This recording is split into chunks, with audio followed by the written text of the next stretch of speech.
Hello, and welcome to the first Green Beauty Theory monthly report. My name's Marie. I'll be your host. I'm stumbling over my words a little bit, thinking about how to start these videos.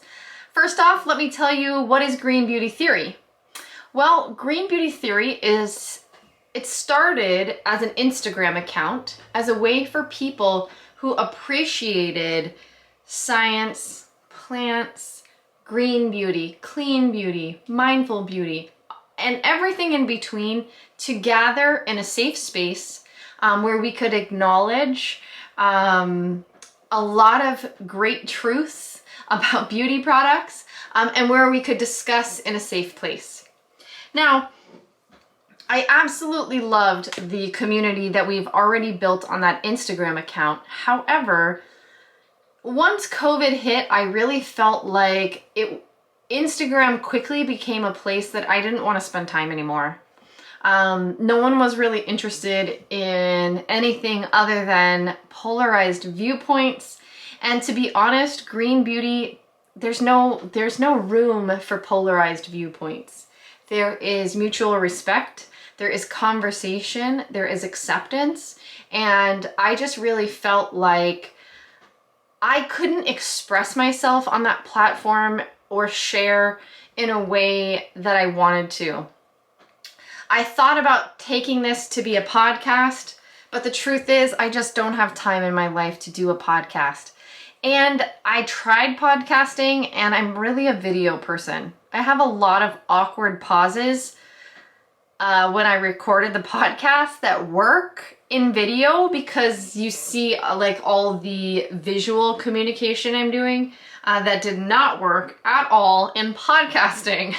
I was editing like every other word and I was like, this is just not gonna work. So anyway, what are we doing here now? What is this? Well, the 21st of the month, I will be posting a monthly report. And that will be where we kind of summarize and talk about interesting things that have been happening in the green, clean beauty community.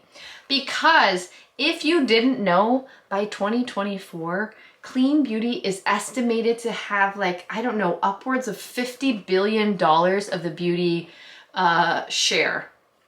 That's a lot, right? Did you know that 87% of Gen Z and millennials choose mindful, conscious beauty products, and it's a big priority for them? So, to say the least, we are gaining ground every single day. And yet there's never a lack of naysayers who want to jump on and say, clean beauty, green beauty, mindful beauty, oh, it's all a big bunch of so I thought what would be fun is if we meet here once a month and I bring up some topics, and then feel free to jump in the comments and just share your thoughts and opinions, and let's have a great robust discussion about green, clean, mindful, transparent, and so on and so forth beauty. So the first thing I wanted to talk about today was an email that I had gotten earlier in the month from Credo. Credo is a green, clean beauty retail online store. And the email wanted to highlight their sustainable packaging milestones. So I think packaging is a huge part of clean beauty. And I think it means a lot to a lot of us. We've evolved out of the marketing space for clean beauty that's the free from products mindset, meaning that the only thing that really defines clean beauty is that products don't contain parabens or SLS. No, for a lot of us, this is a full circle mindset, meaning we've watched large corporations just not care about the waste that beauty creates. And a lot of us know that it's not just the product itself, it's the whole chain. And so I was really excited to see Credo come out and talk about this idea of the brands they're going to carry and the standards they're going to have for packaging. So their phase 4, which will always be ongoing, is their circular system, reusable packaging, material recovery, designing for zero landfill waste. One of the things that I thought about as I was kind of perusing these standards was something I've been researching for my soap business.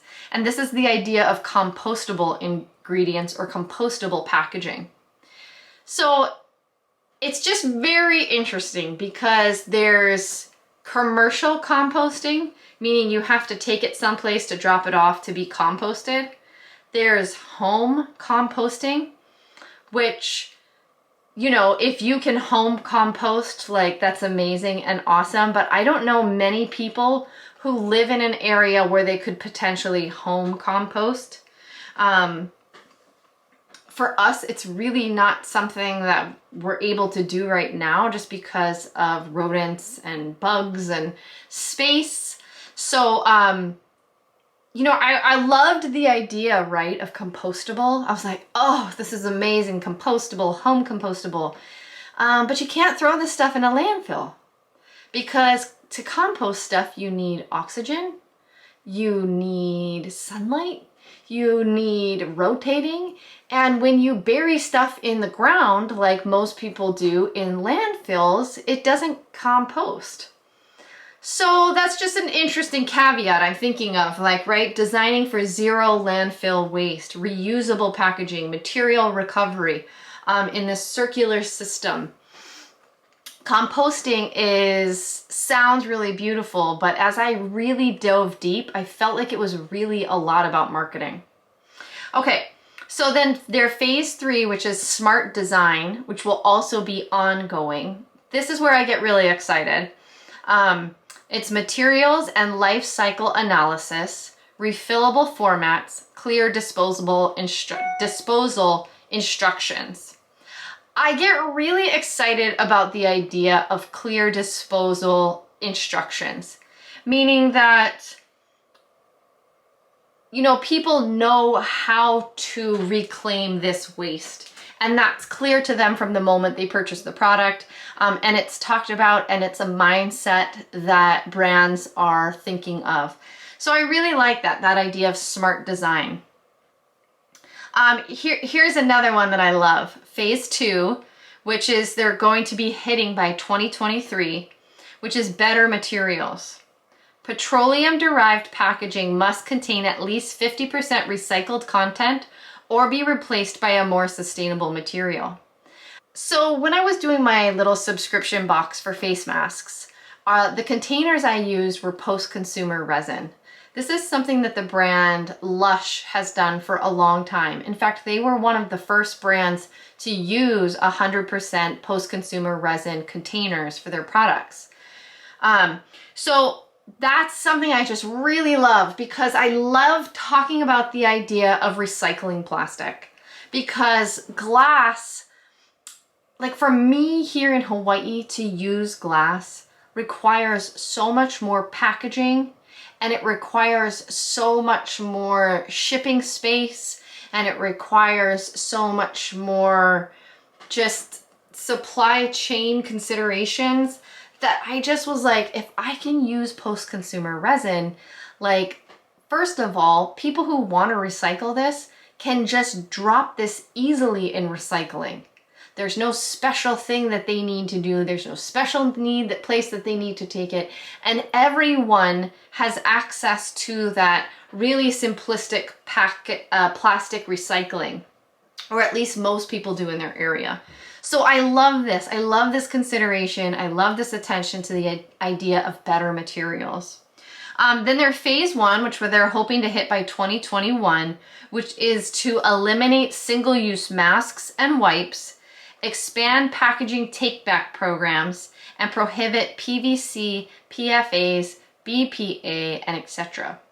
Now, again, I have some thoughts and opinions on this idea of prohibiting PVCs, PFAs. So some things need a coating to contain them. So one of the packaging I was looking at was this craft paper that was lined with a PFA. And it was, you know, supposedly derived from some sort of green chemistry. So it was, good and natural and plant derived. However, it's interesting to me that I look at this and I'm like, by 2021, they're saying no PFAs. So I think it's interesting sometimes. I think there might be a little bit of a disconnect when people look at what people, when people look at eliminating packaging, like Credo looks at like taking away certain types of ingredients in packaging. I think there has to be a mindset and a discussion amongst brands saying like, yes, but we have to package things safely. So that almost goes back to, again, that full circle mindset where you're saying like, but is the consumer asking for something that like isn't consistent with the values we see in clean beauty? And so where is the disconnects and the breakdowns on that side? But then also we have to package products so they have a shelf life, so they're safely sealed. I see so many times in green clean beauty packaging that just really doesn't hold up to muster of cosmetic good manufacturing standards. And so I love talking about the idea of packaging. I love talking about packaging. And it's just kind of, it's just a very robust discussion. So weigh in on what you think about packaging. Next up, I listened to an extremely interesting webinar put on by Perry Romanofsky and the International Federation of Cosmetic Science Society, I think it is. So Perry, who I've talked about frequently on my channel, is the chair of the education area.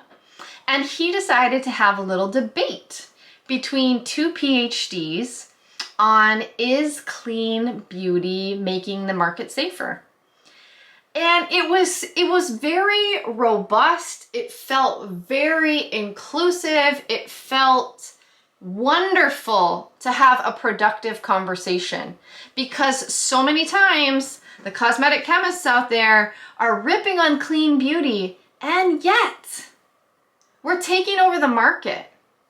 We're a huge part of the market share. Gen Z, millennials, like we're going to be, in the next 5 to 10 years, the largest group of people buying beauty products. So we would do well as a beauty industry to listen to why people are choosing clean beauty. Now, there were two women, which was another thing that made this so wonderful, was he had chosen two women to come on and talk, and they kind of had a debate. And there was one woman named Nicole Acevedo, and she's a PhD. She was the clean beauty side. She was from Elavo Mundi Solutions. And then there was another woman, Dr. Mojgan Moddaresi, and she's from the personal care regulatory. She was advocating for clean beauty just being like a marketing situation. So both of them kind of fell into what I kind of feel like are the typical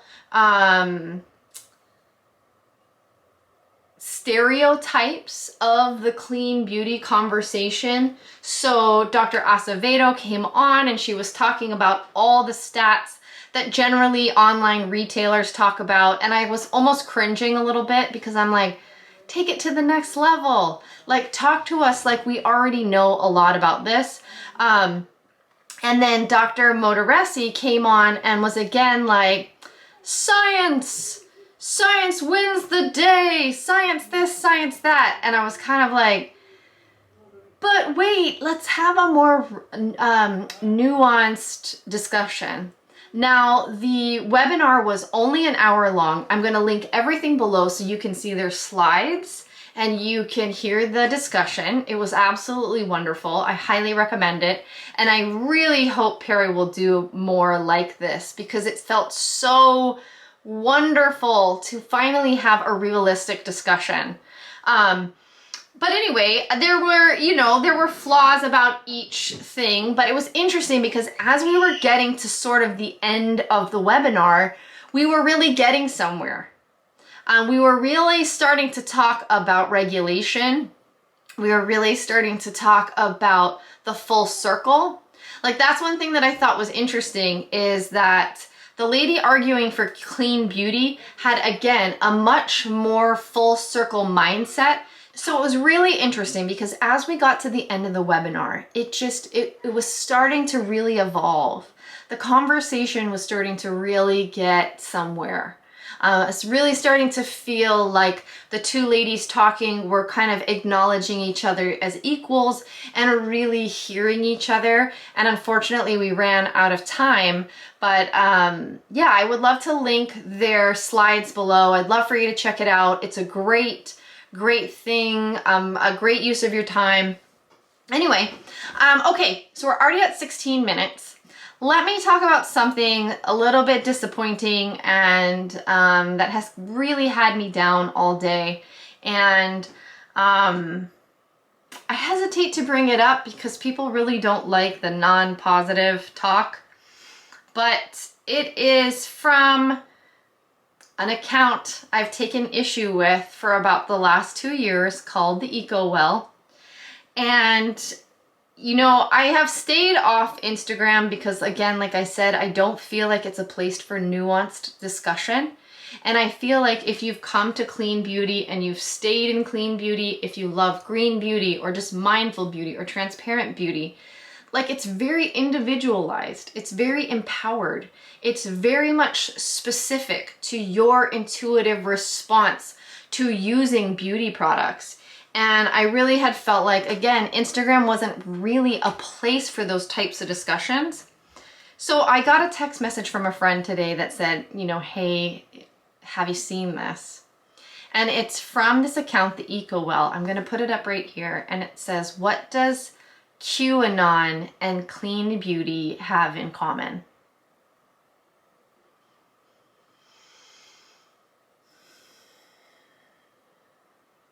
Now, I thought there was a limit to how low this account was willing to sink in their attack on clean beauty, but this by far takes the cake and borders on something so inappropriate that it turns my stomach.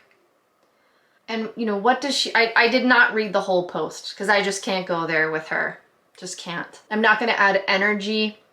She has a history, this person that runs this account, of saying inflammatory, divisive, polarizing, reaction-generating posts. One of her posts that just really, I thought was the lowest she was going to sink is when she said, clean beauty is anti-scientific. That was one of her posts as well. But now for her to link clean beauty to misinformation, for people to be questioning the government is wrong, for these to be all conspiracy theories, to be linking this to something like of this nature, I mean, so deeply repulses me that I am just, ugh. And I've talked about this in some of the earlier clean beauty videos that I did for Green Beauty Theory on Instagram.